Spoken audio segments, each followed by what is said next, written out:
maybe talk about, you know, what makes an interesting performance or an interesting movie. I know that, you know, perfection isn't human. No. So if you could talk a little bit about it doesn't exist. It doesn't human exist. elements. It doesn't exist. Yeah. Perfection doesn't exist. You can't do something perfect.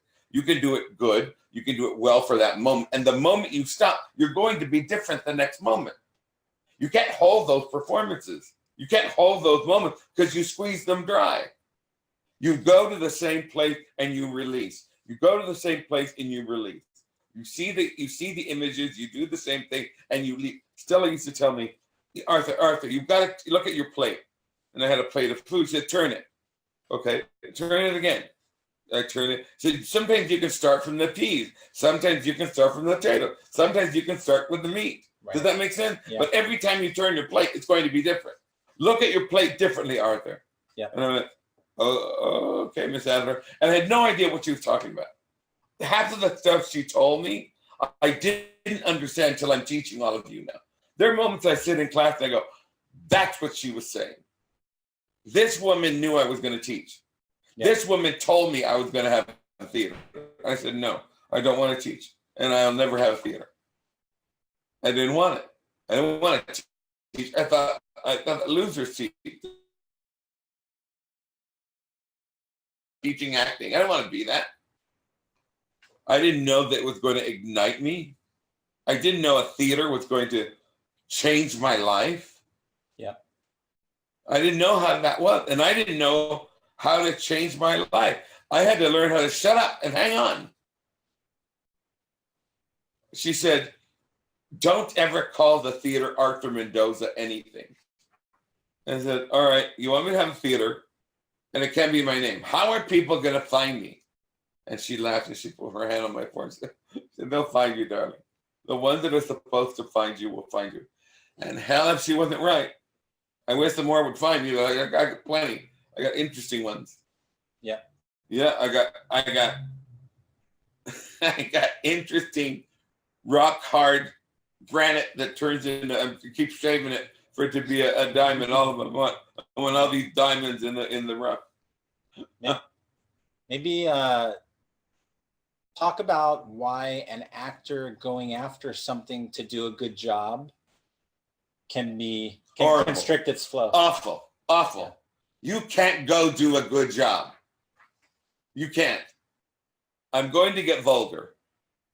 It's like making love with someone. Hey, is this good? Are you having fun? Is this the best you've ever had? Am I doing the right thing? What the fuck? You can't do that. Yeah. You're there.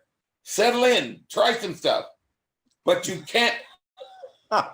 Yeah, you can't get, what? How am I doing? Is this the best you ever had? Like, what the hell? Yeah. How can you do that?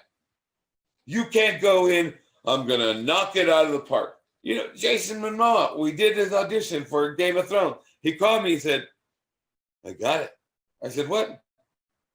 They sent everybody away. I got it. They're waiting for my manager. We're going to do some stuff. I said, well, that's good. Isn't that good? Yeah. Well, why aren't you happy? He said, I don't know. I didn't know how to get a part. Right. I said, your life will change. Yep. For the rest of your life from the freedom you gave them in Game of Thrones. He's a wonderful actor. He's powerful and he's scary and he's dominant. Yep. And he doesn't fit. He came to take me to lunch. It was raining.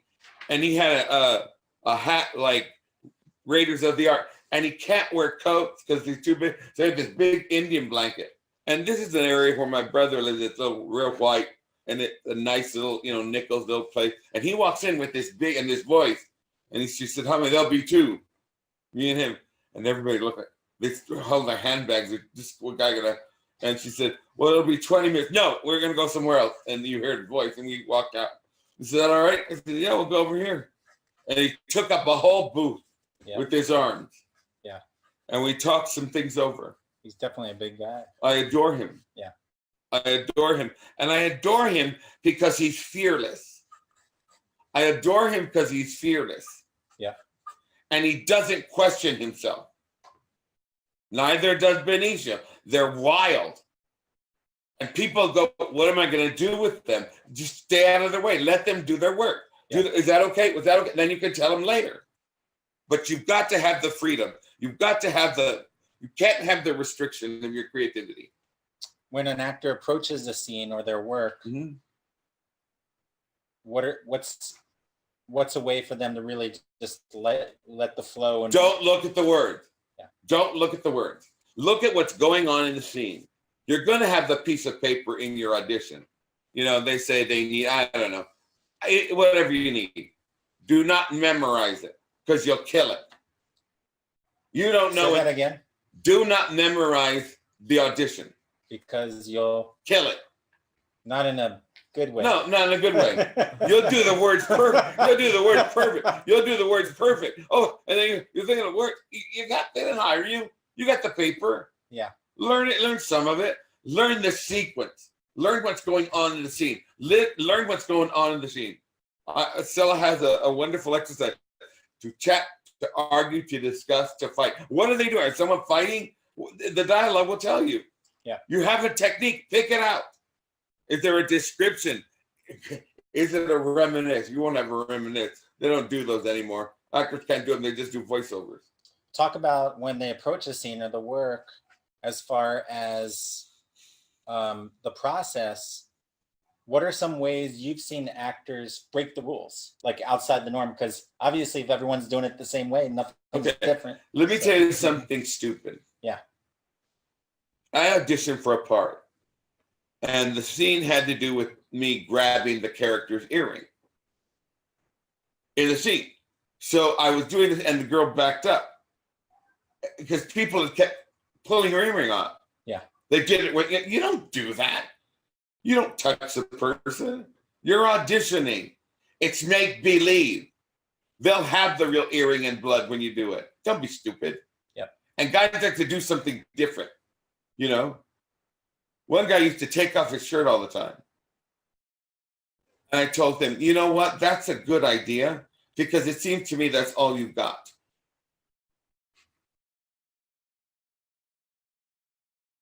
Yeah. Stop doing it. You're a blonde, fit man. You look like a hooker when you do that. Yeah. You look cheap.